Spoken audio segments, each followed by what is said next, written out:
It's Wednesday, July 16th. I'm Scott. I'm Rim. And this is Geeknights. Tonight, our amazing and awesome interview with Paul Otaking Johnson. Let's do this. So I hear you've been watching some of that there Escaflowne. Yeah, it's amazing how little of the show I remember. Well, you've only seen it, what, once? I seen it. I think I've only seen it all the way through once in that marathon time. I never watched it again, and that was years and years ago. And God, I remember some basic things about the show, like who the major characters are, you know, what happens at the end, you know, but I can really only tell you 2 or 3 sentences about what happens at the end. You know, and a few other things which are mostly spoiler things, like the big spoiler things. And I remember a couple scenes, but like I'm watching the first episode and they're like characters I don't remember, huge parts of the plot I don't remember. It's like watching a brand new show. It's pretty crazy. Yeah, so with this new Scott renaissance of watching anime, we'll be reviewing a lot more shows much quicker. Yeah, you'd be surprised. It's like if you have a new piece of technology that's really fancy, it's like it sort of always makes you want to use it, you know? And that's how you can sort of tell if you made a good technology purchase. Like if you buy something and then you're always going to really want to play with it right away. But sometimes you'll play with it right away and then it'll just sort of sit there. And it's like, even though you might look at it and think, man, I bought that and I feel bad about not using it, if you don't sort of have this urge to want to use it, even if there's no reason to, it's probably a bad move. But the iPhone, man, it just makes you want to use it all the time. And if I want to use it all the time, I need to find something to do with it. So I'm glad about the 16 gig because I fit all of Evangelion and all of Escaflowne on there and the Evangelion Director's Cut episodes, and there's room to spare. I can fit 2 entire anime series on there. And I bought the cable that lets you plug it into a television or whatever. So now I can go to an anime convention, plug this thing into like a TV in the hotel room, and boom, instant marathon for this tiny little thing. It's crazy. You know what? You know what I really miss? When we actually would do anime marathons. Back at RIT when we had, I don't know, free time and no responsibility. It can do YouTube too, so I can get YouTube on any TV screen where there's a cell phone signal. It's crazy. But yeah, my laptop came back from the shop, so I've been watching mad anime.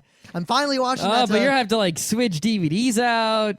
And you got well, no, because half the shows I'm watching I happen to already have in digital form for but you various gotta reasons. load them up on the hard drive, and then you gotta have this big thing on your lap. And see, I don't mind the big thing. I got a big screen. I mean, what are you trying to do? Sell me an iPhone? I'm buying an iPhone. I'm not trying to sell you an iPhone. I'm just trying to make fun of you. You know, I got no complaints. So actually, because my laptop was in the shop for like a week, when I finally got it back, I was watching anime and playing Civ 4 at the same time. It was like I had to use my laptop double to make up for the time I lost. What did you do when you didn't have the laptop when it was in the shop? You know what I did? I got on the train and I slept. Reading books, maybe? Actually, yeah, I got through about half of that Byzantine Emperor's history book. No, that's... Half of 1/3 of that history. Okay. Yeah. But, I don't know. Is there any anime news? It's been kind of a dry week or two. No, there hasn't been much anime news other than the general anime in the U.S. is going down the shitter. So I found a little comic news here. In shows past, you may have heard me discuss some of Boom Studios' comics, the Tales series, you know, Zombie Tales, Cthulhu Tales, Pirate Tales. They seem to have been kind of hit or miss. Yeah, well, they were anthology books. It's like, hey, anyone want to write like a 5-page ninja story with a twist ending? Send it in, and we'll pick out the good ones, and we'll put them all together in one book, right? So if you missed out on these things and didn't buy them like I did, which I now sort of feel bad about buying because they're free online. So for absolutely no money, you can go to this website that I'll link to. You can read Ninja Tales, Zombie Tales, Heroes Squared, Two Guns, Schmobots, or Cthulhu Tales, or all of the above, for no money. And that's it. You probably should, because there's some good stuff in there. I haven't read all of it, so I can't speak for all of it. But there is definitely some stuff in there that is worth reading, especially for free. I mean, Cthulhu Tales for free, why not? I mean, there's good stuff in there. So I'll keep this real brief. I'm actually going to skip on the news half because, as you're probably all here, you just want to hear the interview, and we're going to try to get right to that. But I just want to point out, since the current sabbatical Geek Night schedule prevents us from talking every week about anime. So I figure I should mention this when I can, but don't forget that August 1st through 3rd at Kineticon in Hartford, Connecticut, we're doing a crazy ton of panels and events. Like I can't even name them all. There's so many. I'm not going to list them. We're pretty much going to be running programming at Kineticon all weekend. So if you want to see us, you should probably be there. Yeah, if we're not in some sort of panel, we'll be in the gaming room running mad gaming action. The weekend directly after that, Otaking in Baltimore, Maryland, we're going to be running 2 panels in addition to being at our front row crew area of the Artist Alley, which includes 11 tables. Oh, man. We've got quite a posse. And the panels we're running, I can tell you now that the one of them, Anime You Should See, is actually scheduled for noon on Friday. So you gotta, if you want to see us noon on Friday, you're gonna have to rush into the con. Or, get your badge on Thursday like all civilized That includes, humans but do. you gotta get into the con early Friday to get into that noon panel. All I have to say is I'm glad we're doing this noon panel because that means we can get into the con early and not have to deal with any of that business. We're gonna get in early anyway. Also, I'm going to point out anything, all you Otakon people, every year this happens. So in case any of you are thinking go to Otakon, every year you realize that they open all the doors to the con when they open the con. And there's always a line to get in the front door, and that line will line up hours before Otakon opens on Friday. You don't need to stand in that line. They open all the other doors. Yeah, and sometimes at the other doors, like some of the security people give you guff, right? You just got to be like, look, I have a badge. The con is open. Let me in the door. I can come in here. Plus, they only give guff for like 5 minutes. Then you'll get in. There is no reason to stand in the line on Friday. That's the thing. Even though if they give guff right away and you can't convince them not to, don't go wait in the line and try to get in the front door. Just stand on the side door where there's nobody. Wait a few minutes. And eventually, all right, they'll let you in. And you don't have to wait in a stupid line. Yep. So then there's going to be a brief sabbatical where we go on our annual writers retreat.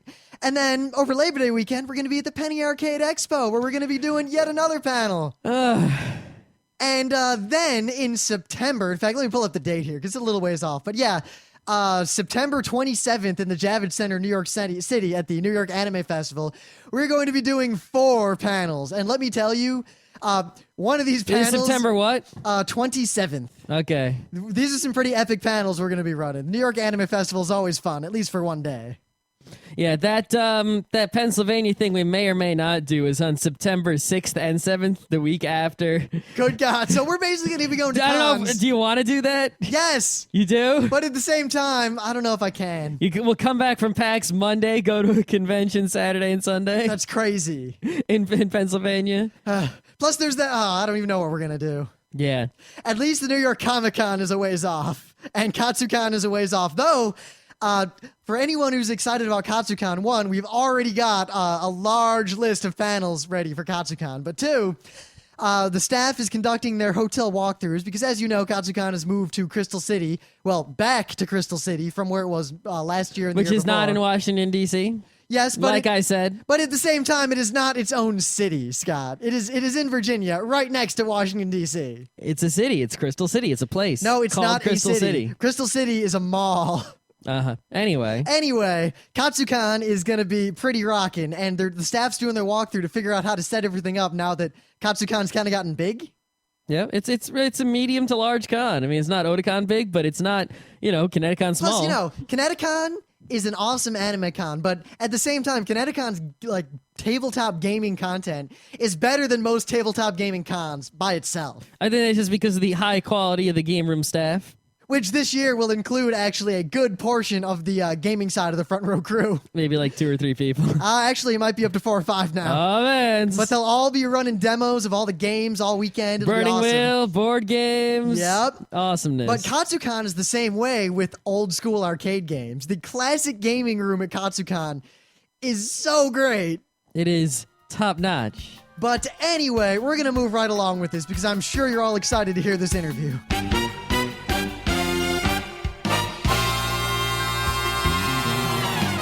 So anyway, before we get on to the interview, that music means it's time for Things of the Day. I explain only because I'm sure there's a lot of people who normally might not listen to Geek Nights who are here to hear this interview. So I hope so. I mean, I don't know how popular this particular interview is going to be. I mean, he had 15 minutes of internet fame. He's even not though like he super internet famous. he should have more because he's an awesome guy. The entire anime community needs to know about it. And the thing is, he was all like, when I emailed him asking for an interview, he was all shy, like, "Oh, I don't know, I don't." He was like one of the best interview people we've had on. He was just spot on. I hardly had to edit at all. Most of the editing was editing me. Yeah, I know, right? so let's hear what kind of thing of the day you got over there. All right. Well, my thing of the day is actually Otaking related. So I used to love anime con dances when I went to a lot of cons early on. I'd dance everywhere, and the best dance I ever went to was Katsucon. I think it was 3 years ago now, because on Friday night, they basically played 80s music instead of the normal fare at anime cons. And as a result, there was only people.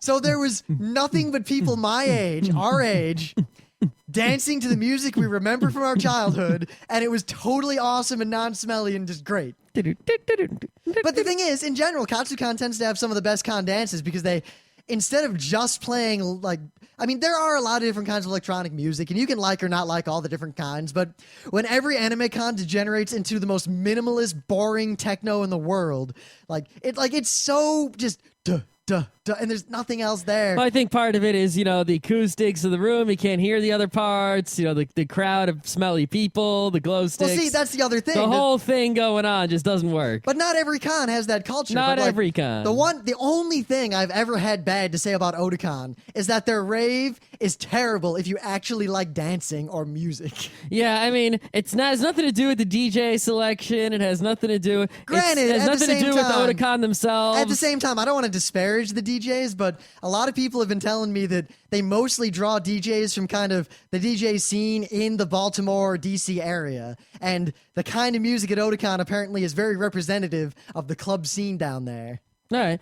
But, they have a dance, I guess, sort of because they're semi-obligated to in a way, because I guess they're supposed to. I don't know what the deal is, but but it's not related to anime in any way. It's not an anime dance so much, but they get a handful of guys every year that actually do some anime musics and such.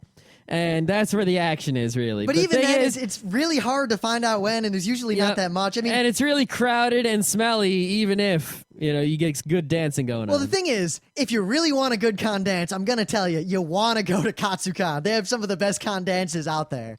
But if you want to risk the Otaking dance, because while it's smelly and loud, a lot of dances are like that, a lot of clubs are like that, but a DJ posted in our forums who listens to Geek Nights to point out that he's going to be Friday night in the side room from 10:30 to midnight at Otaking.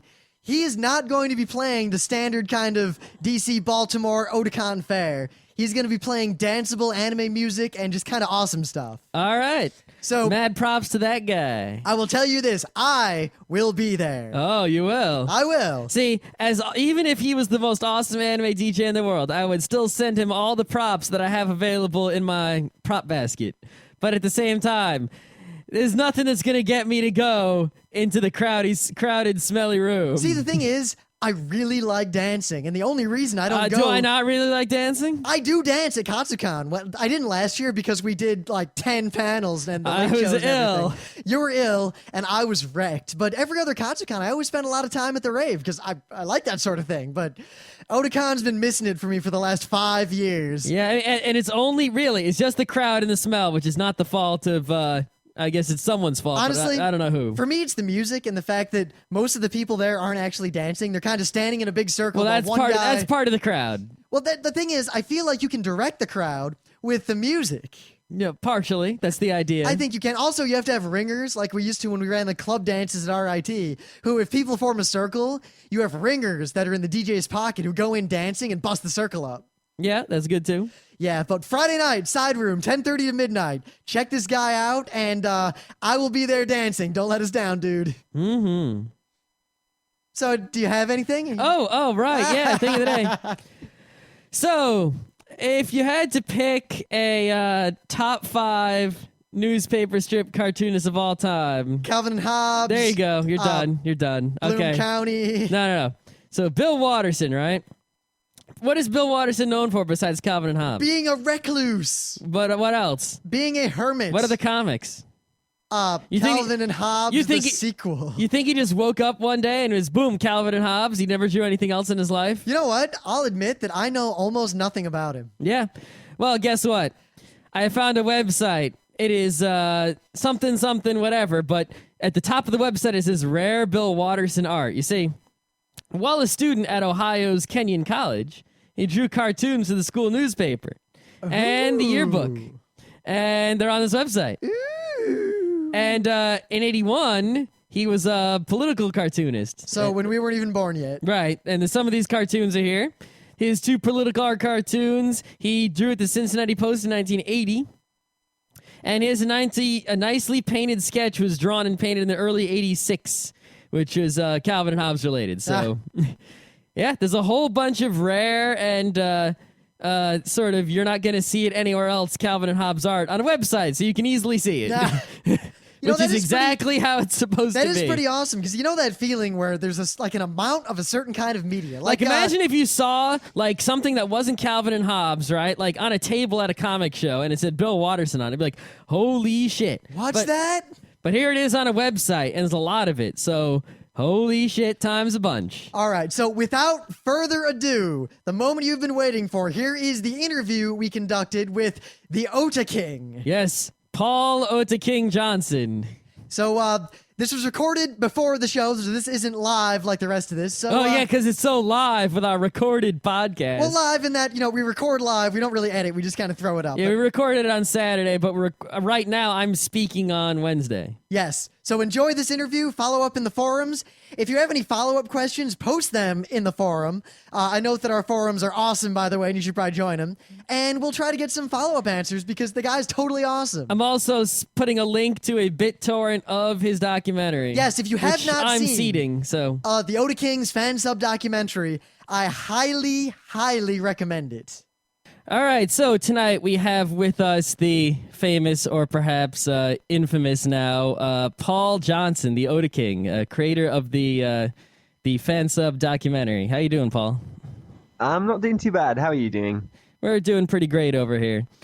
All right, so I guess to start off, you made this documentary that has gotten a lot of attention in the anime community. What exactly...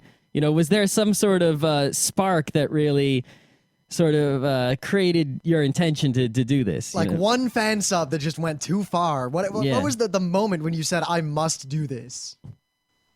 It's been simmering for a while, for about the past 2 years.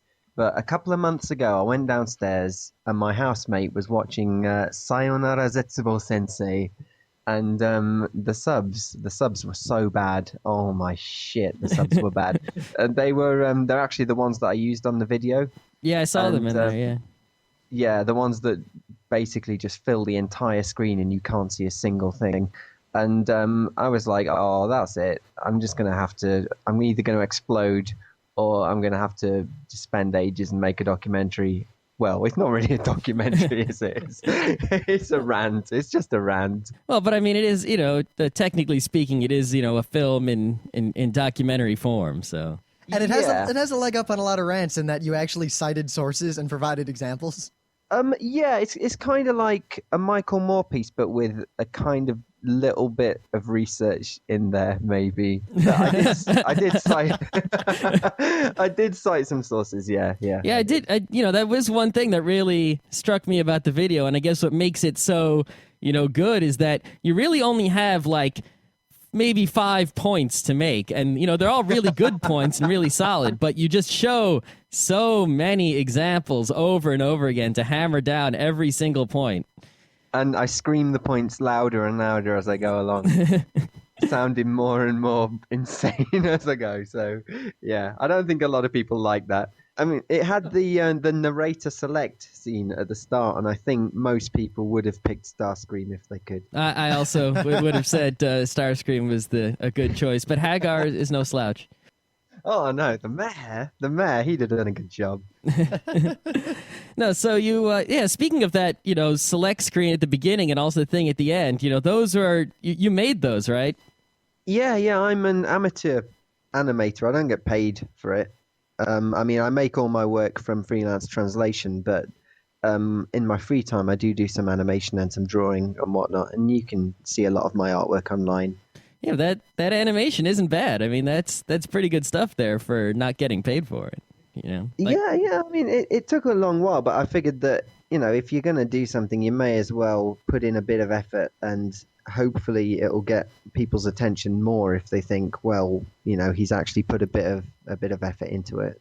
yeah, that's that. You know, it was sort of surprising because I saw it. I'm like, obviously that's something that someone made just for this video. But I was like, if this guy's a professional translator, he's also that good an animator. That's pretty impressive. Oh, thank you very much. Because I was like, oh, did he get someone else to do that? You know, because you don't expect someone to have the great level of skill in multiple areas like that. I wanted to get some voice actor to voice act me and make me sound really cool, but then I thought in the end, no. If I'm gonna say all this stuff, then I may as well take the flak and use my own annoying voice. And and a lot of the comments I got were, "Fuck, this guy's voice is just so fucking annoying. I'm just gonna have to turn it off." So, and I mean, it's true. So I'll give him that. I'll concede that point, but that's the only one I will concede. Right. So before we get right into the actual documentary or piece, it seems pretty obvious that you're an anime fan of some stripe. So tell us a little bit about that. Right, basically, I got into anime back in the early 90s with, I don't know how it was in the US, but in the UK, no one knew what anime was until a company called Manga Entertainment came out.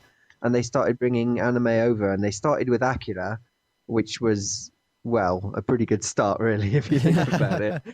And we didn't know what anime was over here. We definitely didn't see any of it on TV or anything. And then BBC Two showed Akira really late at night one night, and I heard something about it from some friends. I heard it was like, an animation, but it wasn't like Disney at all, so I'd better have a look at it. And so I watched it. And I was writhing around on the ground, frothing at the mouth at how good it was. And pretty much after that, I bought everything that Manga Video released. Even the manga video Holy Trinity of Suck. Well, that's the thing. That's the thing, though. A lot of people slag them off, perhaps with validity about some of their really, really bad releases. But when they started off, if you look at the catalogue that manga had when they started to release stuff right at the start, it was just gold. Like, every title was just gold. I mean, we had stuff like Fist of the North Star coming out, and Vampire Hunter D, and Cyber City, and just everything was good. It's just when they ran out of good titles to release, that's when things started getting a bit pear-shaped, I think. Yeah, weren't there actually, I don't know, was this some other country, but there were like laws like about preventing anime from being imported to the UK, or was that somewhere else?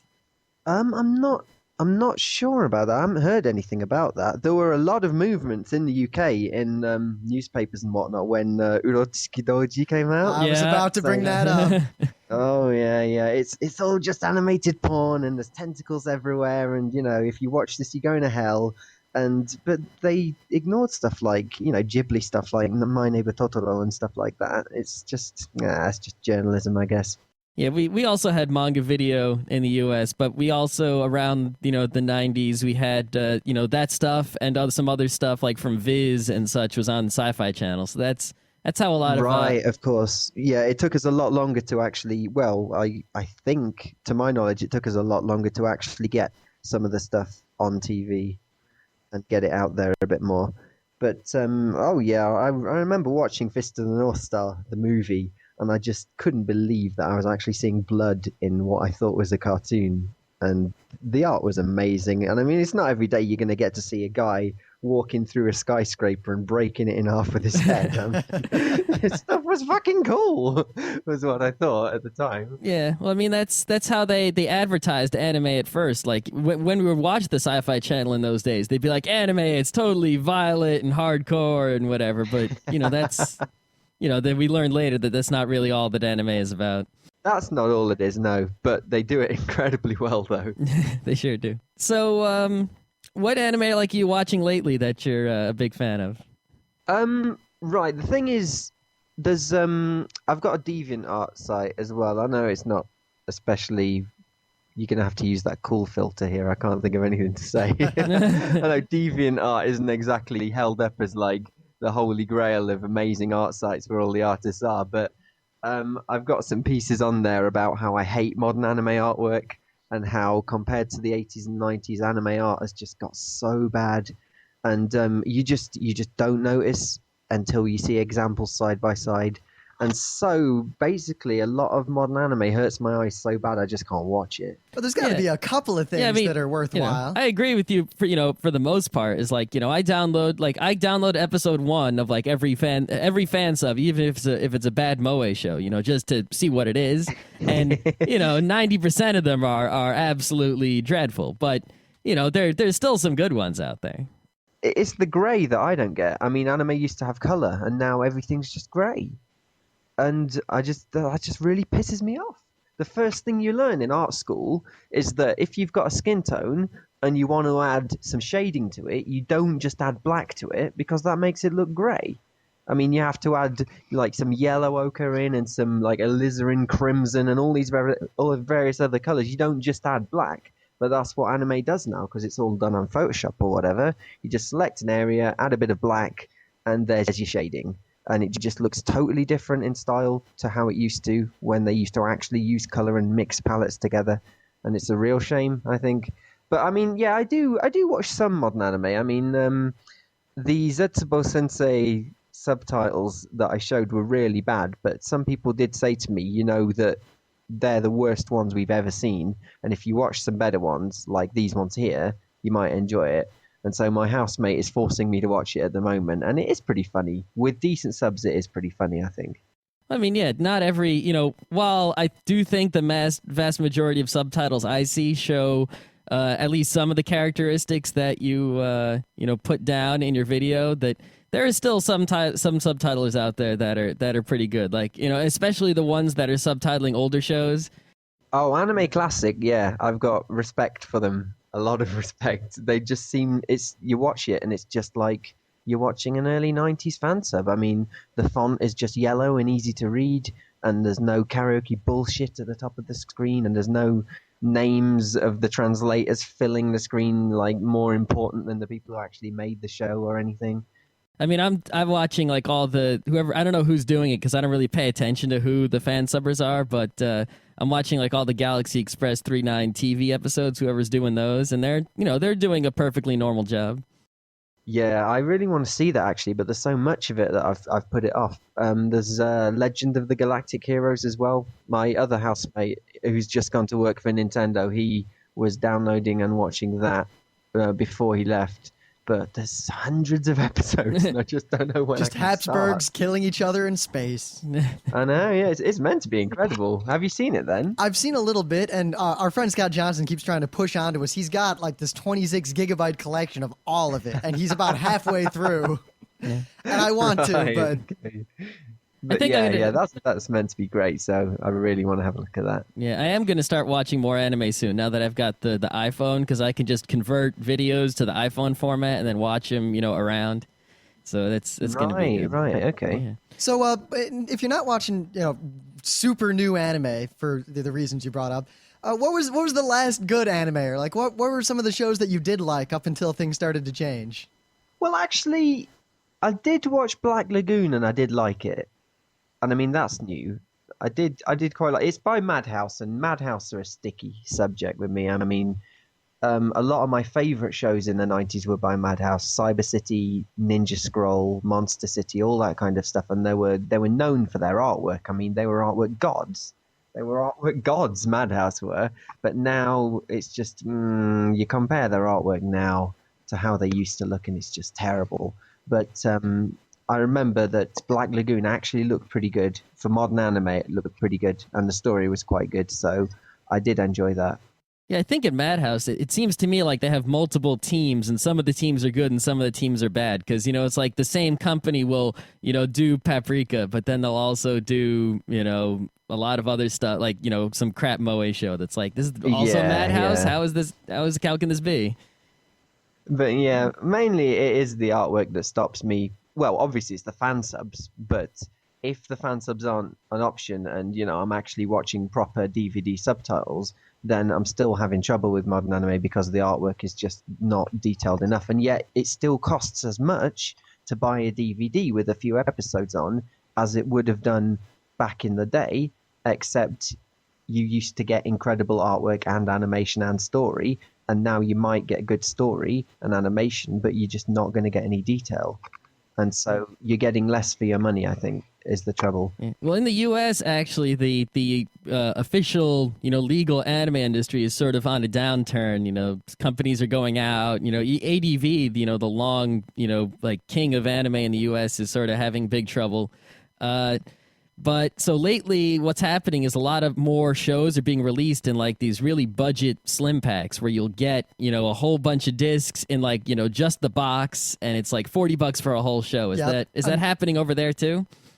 I don't think so. I'm not really seeing that much anime around on the shelves here these days. So maybe they just cut you out entirely. Passed a bit. But everyone just uses eBay or whatever and just grabs it from the US anyway, I guess. I mean, with your region free, you can just watch it however you like. And everything comes out in the US first anyway, so why not, basically? So let's talk about the documentary you made here.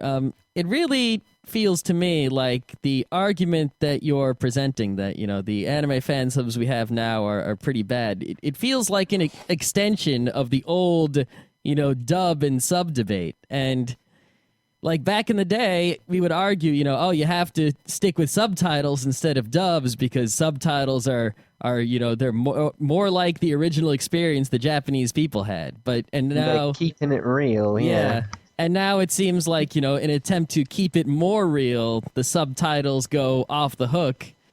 Well, they're keeping it real to the very definition of real by not translating anything at all and just leaving it in Japanese.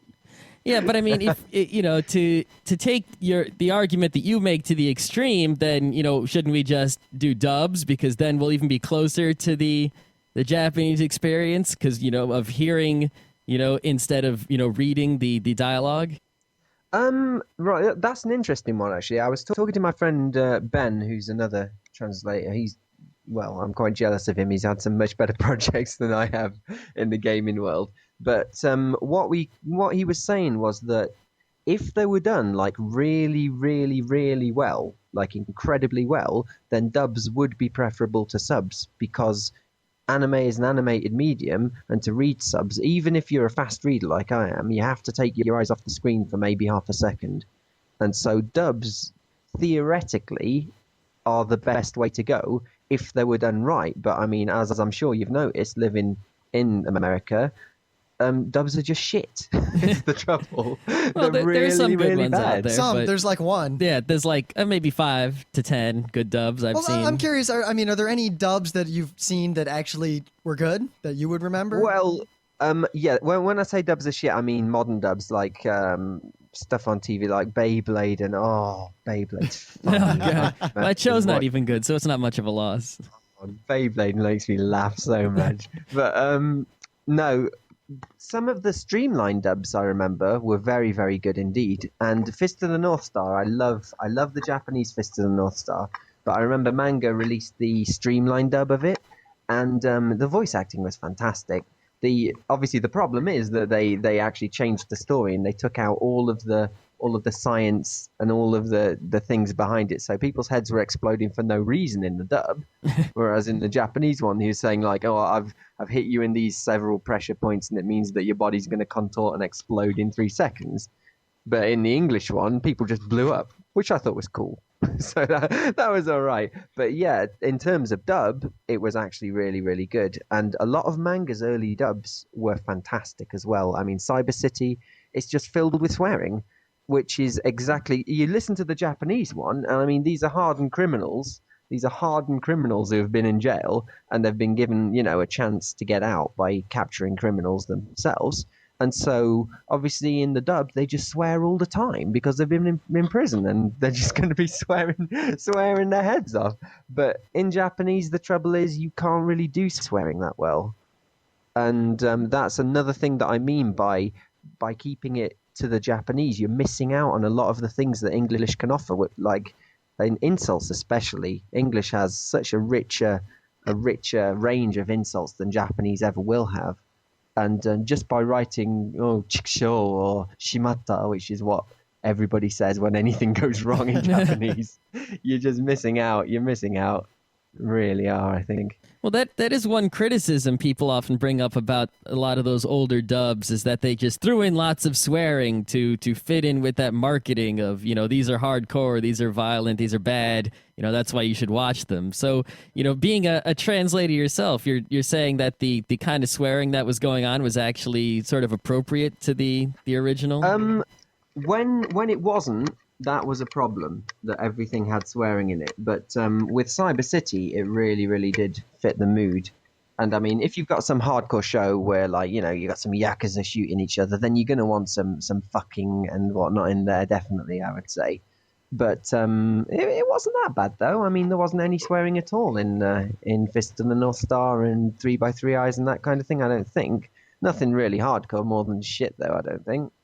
But yeah. I mean, there are a lot of dubs that I really like. A lot of my favorite actors are voice actors. I mean, people like Tony Barry in Dominion Tank Police, and I don't know, you might not have heard of Peter Marenka, but I think he's American. I can't tell because he does so many accents.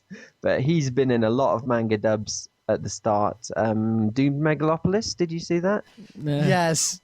We know I've seen He it. was the bad guy in that, although it's been redubbed, so you might not have heard the actual dub. But what they did for that, to recreate the, because it's in 1920s Tokyo, to create the classic feel, they gave everyone English accents, like really kind of Victorian English accents, which sounded weird at first, but then it was kind of, actually that's really good. It kind of feels like the period does. Actually, I have a really kind of specific question suddenly that I hope you can answer. So, have you seen the Hellsing dub of the original Hellsing, not the new whatever? Because a lot of people have told me that the British accents were horrible. So I'm curious to your opinion. I haven't seen it actually, but I'm interested now, and I would like to have a look at it. Yeah, you have to get back to us on that one, because I do remember that was a dub that was sort of hailed for being good, but also some people put it down for having bad accents. So, And I'll admit I couldn't tell. yeah. Mm-hmm. Well, I don't know. A lot of people tell me that the Cowboy Bebop dub is really, really good, and I watched it. And it's good, definitely. But compared to some of the dubs that I remember from the 90s, it really wasn't amazing, I didn't think. I mean, I loved Dominion Tank Police. That had one of the greatest dubs I've ever heard. I'll admit I love that dub. Yeah, we that just is watched that is a show good one. again recently, too. I just read the manga like a couple weeks ago also. So. Oh, yeah. Shiro was a king before he turned into a 3D porn artist. He was a god. Usually we try to make that point a little more subtly, but I guess that works. It's insane. I don't know what happened to him. He used to be like the we're getting totally off topic here, aren't we? That's fine. But Everything's on he used to topic. be like the king of acrylic paint, and then suddenly he discovered like a 3D program, and he was like, shit, I'm going to use this in every picture now. And then suddenly all his girls are being screwed by tentacles or robots. I think he was one of those people where he was constrained by his time constraints or by editors saying, no, you can't do this or whatever. But the inner Shiro was just always trying to get out. And that kind of let him bring out his full glory. Kind of like Ikuhara in Utena, the show versus Utena, the movie. Right, yeah. And the bastard guy, I forget his name. Oh, I forget his name, but...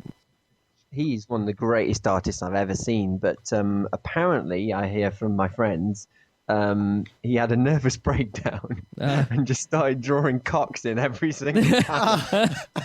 I guess that's better than the Dragon Half guy. Oh, right, yeah. He's actually, he's one of my major influences. When I first started drawing, people used to, this was like years ago, people used to say to me, like, your girls just aren't attractive, they're all spiky. If you tried to snog one of those girls, you just cut yourself on their face. And I was like, it's because of the Dragon Half guy. It's because I'm following his example. Everyone has to be spiky. I mean, I've toned it down a bit now, but he's still there. He's the Skemita. What is the manga situation like in the UK? Because we have lots of manga going on over here. Well, that's another one that I'm with Dark Horse on. Basically, there's been an explosion, but it's unfortunately been an explosion of a lot of companies appearing and jumping on this manga bandwagon and going, right, let's get this stuff out on the shelves as soon as we can on the cheapest quality paper that we can. Let's just make as much money as we can whilst the fad's there. And so you've got stuff, and it's not flipped. It's in Japanese format. None of the subtitles, none of the sound effects rather, are translated. You know, it seems to be minimum effort. And yeah, we've got that in the UK too. Everything's just you go into your comic shops and whatnot, and all of the Tokyo Pop stuff is there and everything. Yep, and that's the same as it is here. And it's just really unfortunate because if you look back in the 90s at the Ghost in the Shell translation and the Dominion translation and Appleseed, I mean, Dark Horse and Studio Proteus, they did a top class job. I mean, they really did. If they didn't understand the term, Torrance Smith would ring Masamune Shiro up and say, "What did you mean here?" And Shiro would be like, "I'm asleep, fuck off." And then you tell him what it means. And you know, that's the kind of quality that got me into reading manga in the first place. There's no honorifics, there's no notes, there's no footnotes explaining that onigiri means rice ball. It's all just perfectly localized into English, and it's just fantastic. And I'm sure a lot of the modern fansubbers and a lot of the modern fansub fans grew up reading that as well, thinking how great it was. And yet now that would seem really bad to them because they've localized everything into English and got rid of a lot of the Japanese. Because you don't need it to understand the story. You don't need to know that, like, what a nakamadoshi is or anything like that. You can just translate it. Yeah, well, I mean, you know, I like this wasn't even really an issue for me, like until I saw your video. You know, I would just, you know, I mean, I guess, you know, like for example, the karaoke thing. Like, if you would have asked me about that, say, you know, 6 months ago, I would have been like, yeah, I don't really pay attention to them, but what, you know, whatever. But now I'm like, oh, get that karaoke out of here, right? Because you sort of shit off my screen, yeah. But you know, as for the manga, I sort of feel like, you know, I see how, you know, the same argument sort of applies. Like, you know, you should, you know, translate it, you know, to English just like, you know, we used to. But, you know, manga, it seems like there's something different about it. Like, you know, for example, the sound effects in manga are part of the artwork. So if you were to like erase them and replace them with, you know, English, yeah, that, you know, isn't that sort of the same as in the anime, like when they write English on the gravestones and such? You've got me there. That's a very good point, actually. But I think that if it's done with the blessing of the artist, that instance, is true. If you remember when Ghost in the Shell came out, the manga that is, it was missing the dodgy lesbian scene. And so that's back in now in the latest release. But the 3 pages of dodgy lesbianism were missed out because otherwise it would have had to be adult rated and put on the top shelves. And so what they did was they got Shiro to redraw the pages himself. And I mean that's the kind of close-knit relationship with the creator of the original work that I'm talking about. When I mean I like it when they change the sound effects and put them into English, but it requires a massive level of artistic skill to actually change the panels like that, and you've got to do it with the artist's blessing or you're pissing all over their work. And obviously fansubs just do it, I don't know, just basically to show that they're better than other groups because they were able to put a bigger subtitle above police station that says police station or toilet above a restroom or whatever. It's just, no, I don't know, it's just really annoying. I mean, yeah, of course it would be ideal to have the original artists work with the translators the way Shiro worked with Dark Horse. And, you know, I think Otomo also worked with Dark Horse, you know, back in the day. But, you know, considering that some people like, you know, say Tezuka, you know, no longer live and, you know, other Japanese creators, you know, they don't have a lot of free time or, you know, they don't, you know English at all. I mean, you know, Satoshi Kon, you know, we saw him a few weeks ago, and he, you know, he doesn't know English really at all. He knew how to say, like, you know, thank you and whatever. So, you know, right. So wouldn't it be better to just, do it the way they're doing it, so that way we can at least read the manga as opposed to the alternative, which would be, nothing? Um, Rather than having nothing at all, it's probably better. Yeah, I guess. But I can't help but feel that it's just done that way just because it's quicker and cheaper is the trouble. I mean, they've successfully advertised it as, oh, we're actually doing it right to left because that keeps the original feel. But I think it's because you don't have to spend months flipping all the pages and adjusting the artwork. I think it's just cheap. Yeah. Well, I mean, it is cheaper, but shouldn't we? I mean, when you flip the artwork, you're sort of, I mean, there's a difference between in the anime, right? When you subtitle it, you're not, changing anything. You're just sort of providing, the translation to be understood. But if you flip the manga, that's actually changing the artwork. So are you like crossing a line there? Because, I mean, I can't tell you, I've read a lot of, flipped manga, and like the original Akira from Dark Horse is still, only available in a flipped version. Or like Sanctuary and Eagle and all that. Yeah, the older Viz manga. And, you do notice when you read them that there are certain panels that they just read out of order, or there are guys who are like facing the wrong direction, and you sort of, like the camera sort of crosses. I guess it's a manga, so there's no camera, but, you break all sorts of rules where you can't figure out. But then when you look at it, especially in action manga, when it's, unflipped, everything looks right, and it works much better. Right. I can't say I've ever had that problem myself, but I don't know. I mean, obviously the main problem that people say is that, in Kenshin or whatever, suddenly he becomes left-handed because it's flipped and things like that. But again, if it was a properly professional job, then you could get around all that kind of stuff, and all the logos on the t-shirts and whatnot could be redrawn so that they're the proper way round again. But I mean, I understand that it takes so long to do, and so a lot of companies, they're just going to want to keep it in the Japanese format. And also, you mentioned just now that you complained that the manga was printed on really cheap paper, but isn't manga in Japan printed on like the cheapest paper imaginable that's not really used for anything in the US because it's so cheap? So, indeed, yeah, totally. So we should be getting like even cheaper paper than we're I'm getting. a complete hypocrite there. Yeah, but then we should also be getting the giant anthologies and all that. That's the thing. Yeah, I would love to get the anthology. That was the payoff that we had, in that Viz would release Dominion, and it would only be 30 pages or whatever, but it would be on really nice paper with a really nice cover, whereas in Japan you'd get it as part of a massive anthology, and the payoff would be that you'd have to have it on toilet paper that you wouldn't even wipe your ass on. Yeah. So I think it's kind of swings and roundabouts, and we got a lot of stuff that they didn't, because things come in the big anthology form over there. Although I would like to see that. I mean, do we get that in the West? Not really. Probably not in English, but I mean, part of the problem is that it seems like they, the whole Tokyo Pop thing, you talk about how they were kind of get it out there as fast as possible. And they've tried in America, at least first with the violent hardcore manga. And they brought out like Sanctuary and all these kind of very adult, very heavy hitting things. And they sold okay, but not really well. And then when they brought out the Tokyo Pop shoujo-y stuff, it sold really well. So they brought out nothing but that. And as a result, we don't even get any of the kind of adult or serious but not pornographic manga in the US. Well, we do. We get some from Dark Horse and Vertical, but yes, but compared to how much there is in Japan, we get very little.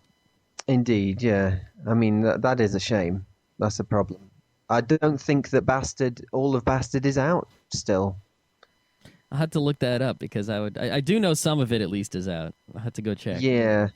I remember in the early 90s, about 2 volumes had come out in the UK, and there was loads more in Japan. But obviously, you've got the issue there that they basically had to say, look, just go on holiday or something, because it's taken us so long to edit out your cocks that you draw on every frame. So just go and take a holiday until you get your head right. Yeah, the guy from the Manga Cast actually on his website put a list of all the manga that, are sort of canceled in the US. Like someone bought the license but they failed to finish the series, or, didn't actually ever get a volume out or something like that. and Right. so I guess it's quite a big list. it's not that big, but there's some pretty sad things on there. Yeah. Right, right. All right, so Yeah, let's that's go back off on a different tack a little bit. The documentary. okay. Did you get a Yes. lot of hate mail once it was released and once people started seeing it? Like, what kind of response did you get directly? Well, most of the response was actually on YouTube to each one, but there were a few forums like Anime Ski and Kaizoku Fansubs who actually got quite a bad deal in the video. If you remember, Kaizoku Fansubs, a lot of the things that they actually say really really pissed me off. Like their actual translation. What's the word?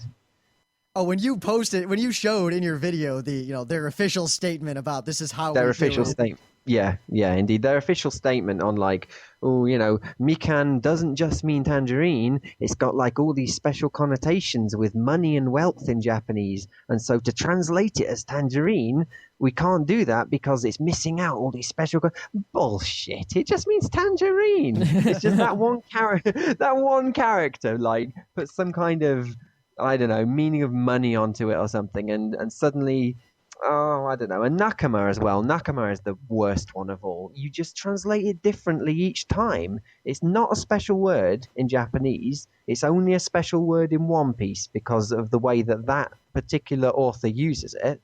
And dynamic equivalence, which is the form of translation school that I follow, says that basically you don't have to translate. Like if someone says chiksho, you don't have to translate it as shit every single time. You can translate it as something different depending on what the scene calls for. And so when someone says nakama, you don't have to translate it as shipmate or comrade or friend or like whatever every single time. You translate it different each time. You can get around it. But they say that no, it has to be nakama every single time because it's such a special meaning that the pathetic English language can't hope to get the nuances across. And it's like, well, that's just ridiculous. Yeah. That's just ridiculous. I mean, yeah, maybe comrade sounds a bit Russian, but I mean, shipmate, come on. It's about pirates. Just say shipmate. That's fine. Yeah. That is one thing that that bothered me even back in the days. You would watch, say, Ranma, and someone would say like, baka baka baka baka baka, and the subtitle would just be stupid, stupid, stupid, stupid, stupid, and I'm like, who says stupid that many times? It's not natural English. You would say like, you stupid idiot. You'd have like this big long insult sentence. Exactly, and again, that's what you can do in English that you can't do in Japanese. I mean, they'll just say baka like a bunch of times, but as you say, in the English, they could have done something really creative and created a massive string of incredible insults there, which would have looked cool and be incredibly funny as well. But I guess they just left stupid, and it looked stupid, like you said. You mentioned the, I guess, dynamic translations. What are the other schools of translation? I'm curious. This is not a topic I know a lot about. Right, okay. I learned a lot about this on my master's course. I did a translation studies course, and this is actually where a lot of the documentary comes from. My, I guess, graduation thesis, you call it, dissertation. My end-of-year dissertation was on anime translation, anime and game translation, and the two different schools. And a lot of my quotes and things that I use in the video come directly from my dissertation. Is there a way for us to get the dissertation? I think it's on my DeviantArt account. I think it's on there. Either that or the one from the year before from my actual Japanese course. But I'll dig it out and put it up somewhere. But yeah, basically, it's a translation debate that's raged since Bible translation times. And there's two schools, basically. I mean, there's more than two, but there's two main ones. One half thinks that the original language is so great that you need to leave it all in the original format, and the other side says that defeats the point of translation, and they actually want to translate it into the target language. And so, as an English translator who translates into English, I follow a school called Dynamic Equivalence that actually wants to translate, anime, manga, and games into English. And, some good examples of dynamic equivalence are games like Phoenix Wright, which I'm sure you're aware of. You must have played Phoenix Wright, where basically I own all 4. I beat them all. So yeah. right, okay. We're all good there. Where all the jokes and all the puns have just been like expertly localized, or games like Snatcher on the Sega CD. Which, do you know about Snatcher? I know of it. It's well, Jeremy Blaustein, yeah, the translating god who translated Metal Gear Solid, I do now. which is one. Yeah, it's well, Metal Gear Solid. The script on that is probably one of the greatest game translation scripts I've ever read in my entire life. But he started out doing Konami games like Snatcher, translating them, and basically that's just dynamic equivalence. Like, you won't find a single honorific or a single cultural note in Snatcher or in Metal Gear. Basically, if you didn't know that it was Japanese, you'd think that that Metal Gear had been written by Tom Clancy or someone. And that's kind of the point of dynamic equivalence, that you are creating a translation which someone reads and it sounds completely natural to them. And so not once in their head are they taken out of the experience of watching the show by thinking, oh, that sounds a bit weird. It just sounds... And I'm not for 1 second saying that you should change names and and change Yakumo in 3x3 Eyes to like Brad Spangler or something. You should never do that. But yeah, dynamic equivalence is just, well, another example is Dark Horse's early manga translations that I was talking about. They convert all the honorifics in the Japanese terms to English, and they just do an incredible top-class job. And probably the translations of Appleseed and Dominion and Ghost in the Shell were just some of the greatest examples of a seamless read which doesn't lose any of the original plot story or character names. And again, no honorifics, nothing like that. So these fan subbers, what they're doing is following, the other school. So, and you say, in your video that, all the professional companies sort of are in your school. Are there any professionals who are have the other idea about it? Well, the other school's called formal equivalence, and again, it all comes from Bible translation mainly, and it believes that if you change any of the source text, you lose the meaning and you ruin it, which is why fan subbers leave in all the honorifics and put in the Japanese name order and produce incredible lines like the famous Inowashi Shiro Kamehimehasi. Oh, I can't even read it. The one that was on the video, the Inawari Shiro Kamehime-sama has sent the meat of a renowned bushi from Izumo no Kuni from you to enjoy. Yeah, that one. It's like, I didn't understand that at all. I thought probably that I should repeat that about 5 times in the video, but but yeah, unfortunately, that's the problem. Yeah, a lot of DVD companies now are moving towards the formal equivalent because they've seen, I guess, that's what fan subbers and people who watch anime mainly watch fan subs. I think it's fair to say that's what they want. They want formal equivalence. They want everything in Japanese. Well, I mean, outside of the anime translation world, say the people who translate French films to English, or there's a lot of translating of like Hollywood movies into all sorts of other languages: Japanese, French, German, Italian. Are those people also using dynamic equivalence? They're using dynamic equivalence from what I've seen. I put a couple of examples in the video. I mean, Bollywood especially. There's loads of honorifics in Hindi and various other Indian languages, and we were watching a few Bollywood films recently, and they're all just localized. It just says, it doesn't say Babuji, it says Dad, and yeah. So it's dynamic equivalence pretty much all the way. There's a French film called what's it called? Just Visiting with what's he called? The really cool guy, Jean Reno. I think it's Jean Reno, either that or Gerard Depardieu. Anyway, I can't help some of the subtitles, the English subtitles for that was a masterpiece of dynamic equivalence. I was laughing my ass off at that. And if they just left all the French in, it just wouldn't have been funny at all. So mainly, yeah, professional companies, they use formal equivalence, and that's what fan subs used to do. They used to try and be professional, is the point of my video. A lot of earlier anime releases would take the music and re-perform it in English to kind of translate the music along with. Yeah. Now, what's your opinion on that? Pioneer used to do it, didn't they? A Yeah, lot. and I mean, I remember I watched Tenchi and all those things and everything. The songs were all. I have all the songs in English and Japanese, and regardless of how it works in terms of listening to the two, they sound very similar. It was just amazing how close they get it. I remember Moldiver was one of my favorite shows when I was a kid. I look at it now and it looks a bit ugly compared to the artwork of the stuff that I was watching at the time. But Pioneer would just do two versions, wouldn't they? They do the English version of the song and then the Japanese original, and you could just pick which one you liked, basically. And I think that's really cool, actually. Yeah, I mean, we once did a whole sort of week, and I was watching like all the different, openers to different anime from like around the world, and we found like the Italian One Piece opening song and the German Sailor Moon are like they're fantastic. Oh, the German Sailor Moon. Oh, don't remind me about that. We were so starved of anime in the UK that when satellite TV came out, because it wasn't digital, it was satellite, you used to be able to get signals bounced off from German satellites and stuff.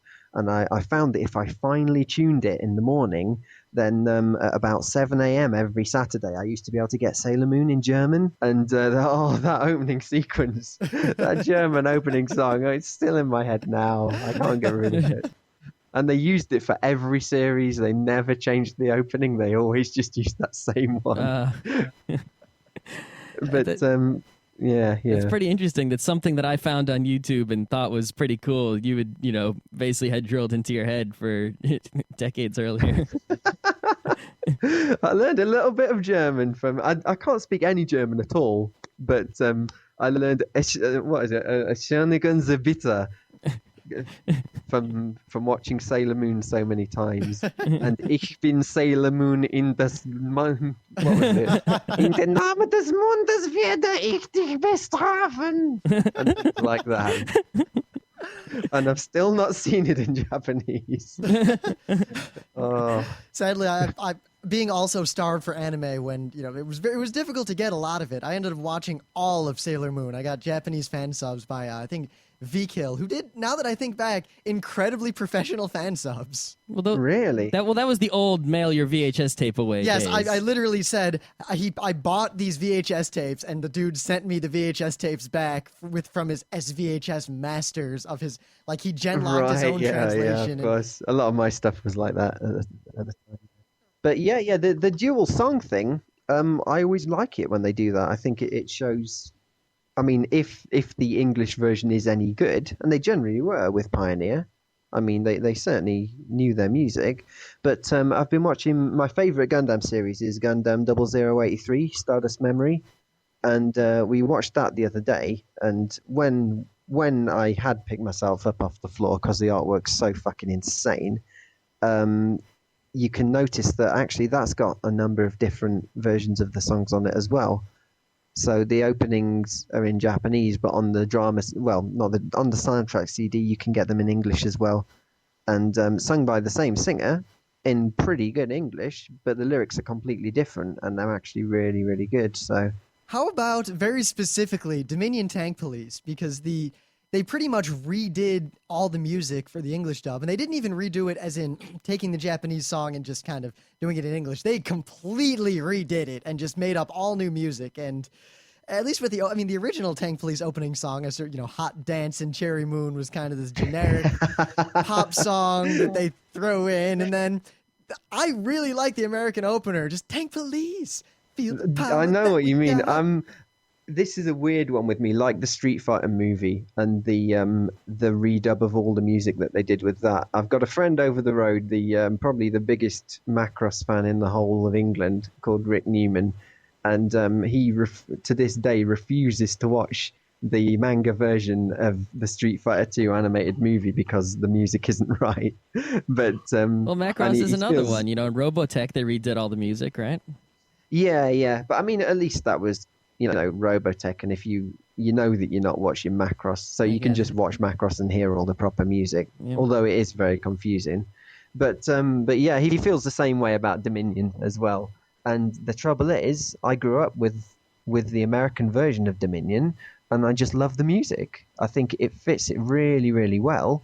And It's all kind of ambient and kind of synthesizer-y, and it just fits the scene so well. And when I heard the Japanese soundtrack, I was like, "What the hell is this? This doesn't this doesn't fit the atmosphere at all." Well, So maybe I think it's like, when you get into a band, you ask Metallica fans what their favorite album is, and generally it's the one that they heard first.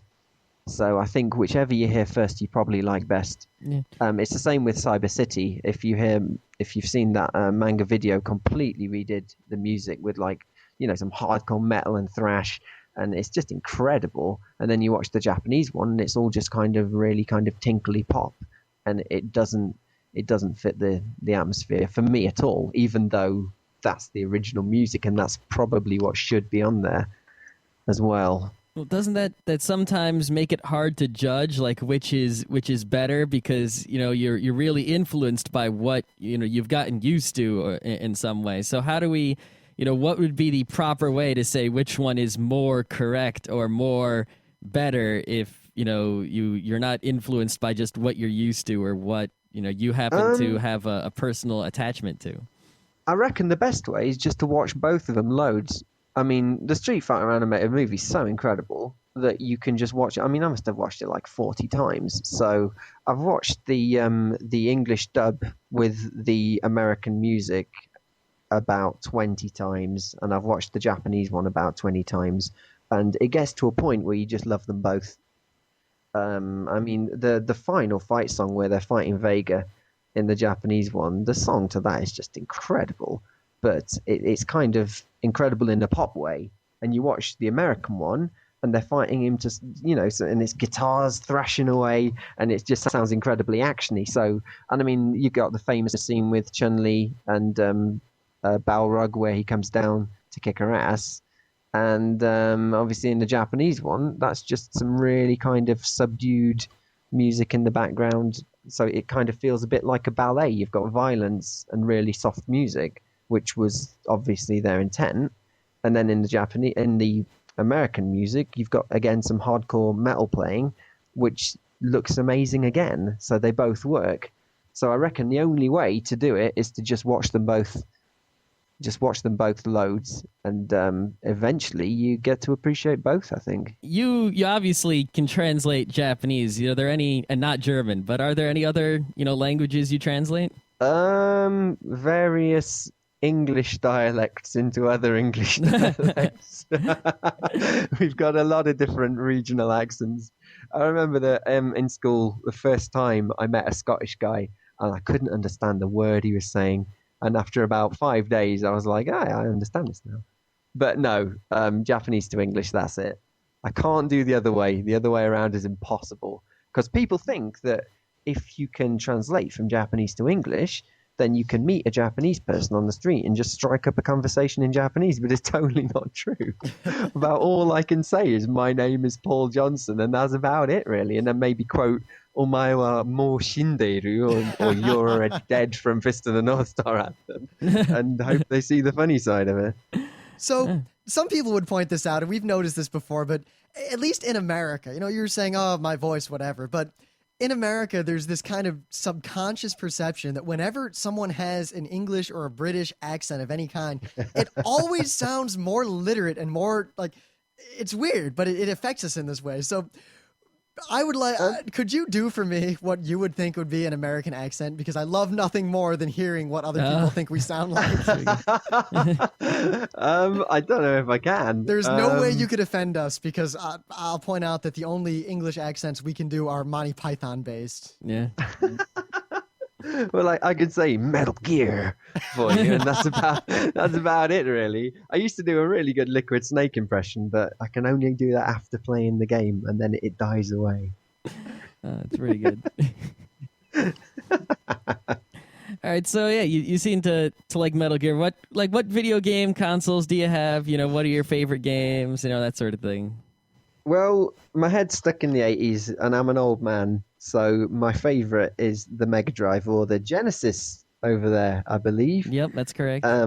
My favorite is the Mega Drive and the Mega CD, or the Sega CD. I mean, people slag off the Sega CD and say it was a pile of shit, but it really wasn't. And anyone who says that is just talking out of their arse, because essentially it was a masterpiece. It was like someone had poured liquid gold into a mold, and out came the Mega CD. It was a beautiful machine. And yeah, admittedly, it only had about 3 games for it. But so what? I mean, the music on those games was so good. It's got the best Sonic game that I've ever played. That's Sonic true. CD. Sonic CD The is music really on good. Sonic CD was fantastic. And when I heard that they changed it for the American release, I was like, what the hell? Because luckily in the UK we got the Japanese soundtrack. In Europe, you got the Japanese music, but in America, they just changed it all, and it's totally bizarre. Yeah, there was a re-release, and I forget if they kept the original music or not. There was some talk about that. Right, okay. Yeah, I had to go look that up again. I played what are they called? Core Design. Before they decided to put all of their money into Lara Croft, they actually made some really, really good games. And I remember Battle Core and Thunderhawk on the Mega CD, and the music on those were just because I mean that was its main asset, the Mega CD. It could do CD quality music, and so they just used it to the full. And every soundtrack to pretty much every game was just a masterpiece that you could listen to and just enjoy just for its music. I mean, Final Fight on the Mega CD is still the best version of Final Fight you can get. Oh, I never And played that one. I'll have to go after It that. includes, I'm including the arcade game with that because the music is so much better than the arcade version. It's all just been remixed with guitars and it just sounds amazing. Yeah, now that I think about it, a lot of the old PC CD-ROM games I used to play on like DOS, they would, fill that CD up with actual CD audio. You could put it in your CD player and play it because it was just a CD. Totally, yeah. There was a lot of really good music on like Descent 2 or Doom that was on CD sounded really good. Quake, had all the music in it. Yeah, someone's got to bring that back. I know, I kind of wish they would. I mean, music in games... Yeah, there's still some really good music in games, but when it was the main asset, like with the Mega CD, they would just really, really went for it in a way that they just don't seem to do now. So you're obviously a Metal Gear fan. I assume you've played the original Metal Gear for the Nintendo Entertainment System. I had a go on the emulator the other day. But the trouble is, it's so different to the Metal Gear Solid that I'm used to. I was like, what the hell? I can't get past this guy. He keeps seeing me. Where the fuck is my radar? Yeah, we had the opposite. We played the old one and then the new one, so it's a bit different. Right. I'm like, hey, okay. where are the trucks for me to get into? The truck have started to move. There's a bad translation. Oh, mistranslations are some of the best things. I mean, You Must Defeat Sheng Long to Stand a Chance is a classic. Well, I mean, the thing is, right, a lot of those translations for, say, old video games, right, were limited by memory. You needed more physical characters. You needed more space in the technology to put more words. So you couldn't. Yeah, it was literally like, all right, there are 18 Japanese characters. Well, how can we say this in 18 English letters? Yeah. It's not quite that bad, but it is still quite bad now. A lot of the game translation, in fact, all of the game translation work I get is in Excel format, and you've got a character limit that you have to stick to, and often on the left is the Japanese, and on the right is the space for you to write your English translation. And on the left, you've got a 5 kanji compound, which means like super spinning multi-part death blow super special attack, and you've got to get that in 10 characters, and it's impossible. It's totally impossible. You just can't do it. So things have to go a lot of the time, unfortunately, unless you're working designs, which was another translation company that got a bit of slack because they went too far and would just start putting American pop culture into the translations and stuff. But what they would do was actually, they wouldn't just translate, they'd rewrite the code of the game and allow themselves more space and things like that, which was absolutely insane. I mean, they went beyond the Call of Duty, but they went under because of it, because it took so long to release each game was the trouble. Well, do you think it would help if when they originally made the game, they just put all the different languages in there from the start, the same way they do with like DVDs and such? It would definitely help, but it takes so long to get the games out, I guess. because I mean I could be wrong, but the way it seems to work is that obviously the Japanese first, and then that gets sent to a translator who does the English one, and then the English one is taken as a basis, and all the European languages are done from that. So you can, I mean, it may be different with different companies, but that's been my experience. And so if someone makes a mistake in the English, that mistake's passed down into all the European languages. But yeah, it would take ages to get all the languages in at once. But that said, though, with Silent Hill 3 and Silent Hill 4, you've got Japanese and English as standard on the Japanese game. So yeah, definitely a couple of languages you can do. All right, so I don't know if you want to talk about this, but you do this professionally. What do you want to talk about exactly which projects you've worked on? Maybe some you're really proud of, or anything like that. Right. The trouble we're working with games and novels, like I do, is that you've got your non-disclosure agreement, which you have to sign, and so you can only really talk about it when the game or the novel is released on the shelves. But especially with novels. I mean, the first novels I translated for Del Rey, or was it for someone else? I think the first ones I did like 2 years ago, and they're still not on the shelves. Really? So it's yeah. So I mean, recently Tokyo Pop removed pretty much almost their entire novel range from what I could see, which screwed a lot of translators over quite badly. Actually, I feel quite bad for a lot of agencies who were really, really screwed. They had the carpet pulled from under them. Some people had translated several books which will now never see the light of day, which is a real pisser. But yeah. So a lot of the work I've done, it's still not out, is the trouble, so I can't really talk about it. That's pretty right. Do you get, I don't want you to tell me how much you get paid, but do they pay you like a flat fee, or did they pay you like royalties, or how does that work? With novels, it's per book, I've noticed. So I don't know if your average Japanese light novel is about 3,000 pages, and so I think is it three? No, I'm talking about 300 pages. Terrible with maths. The other day, someone contacted me for a job and asked me like, "Oh, what are your rates?" And I was like, "Oh, it's this much per word," and they sent back and said, "That's 300 times more than what we pay our normal people." And I was like, "Oh, sorry, I added an extra zero in by accident, and the decimal point was in the wrong place." So I'm a complete moron. I'm surprised I get any jobs at all after some of the stuff that I've pulled. So you work on your own. You don't have like an agent or anything, or I work for agencies actually. Yeah, they because I've got my details on translation websites like Pros and Translators Cafe and things like that. So people see that, and they see that I specialize in games and novels, and they contact me.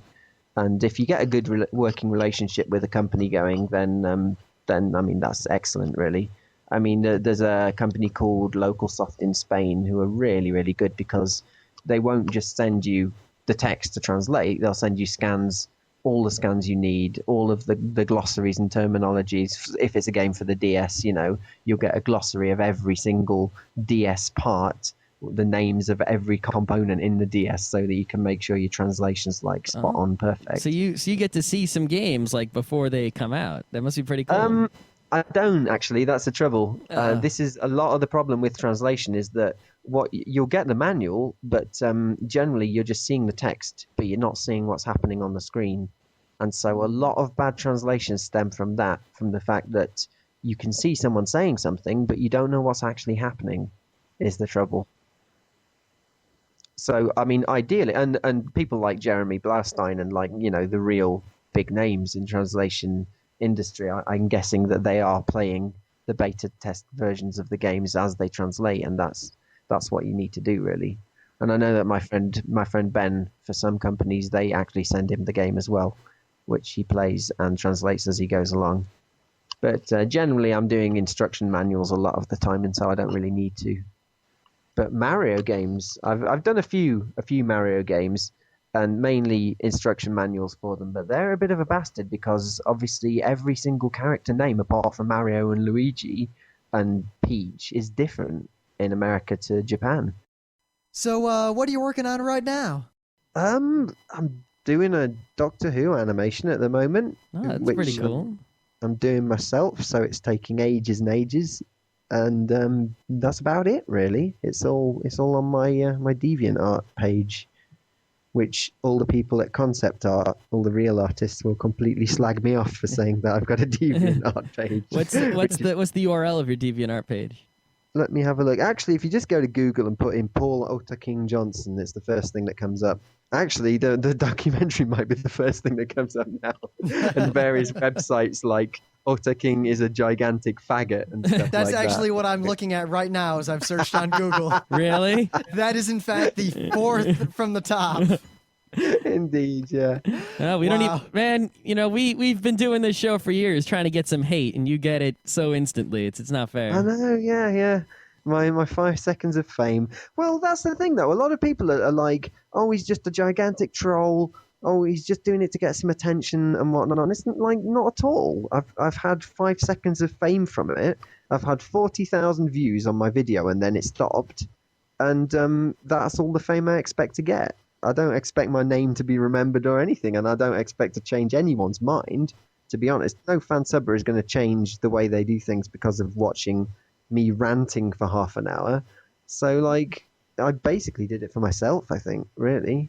I mean, I don't think any fan subber will change their mind, but I mean, someone like me who didn't really, think of the issue at all, it wasn't, I mean, like dubs and subs I thought about, but, bad fan subs versus good fan subs was not, I didn't really think about it very much, but, your video came along and now suddenly, like, I'm all on your side, like, oh yeah, Right. So it's, you've done something. Maybe there'll be some sort of movement eventually of like awesome fan subbers who decide to follow your way and make good fan subs of new shows. Well, I think it is worth mentioning that a lot of the comments I got said you've deliberately picked bad examples. That is true. I do have to agree with that, but I think by showing the bad examples, like the worst of the worst, it's like I see aspects of those bad examples in, the average fan sub. Yeah. And they sort of stick But I mean, well, I just grabbed what I could was the thing. I didn't have the time to. I mean, it took long enough just to do the opening sequence. I didn't have the time to actually download 100 episodes of One Piece and choose the worst ones. I just grabbed what I got, and that was what I ended up with. So I actually hope that what they're saying is true, and that I ended up with bad examples, and that there are actually much, much better fan subs out there. I'd hate to think that the ones that I showed are what all the fan subs are like. That'd just be terrible. No, I think in most fan subs I watch, there'll be like one or two parts that are as bad as the examples, but for the most part, they're pretty much just normal-ish. They're not great, but they're okay. Yeah. Okay. All right. Well, All right. Thank you very much for being on the show with us. This was most enlightening. Yeah, this is pretty awesome. No problem. Yeah. It's the first interview I've ever done, so I probably should have had some vodka before, but I had Coke instead, and hopefully I haven't made myself look too much of an asshat. If asshat is even a real word. It's a word. Most definitely. It's a word.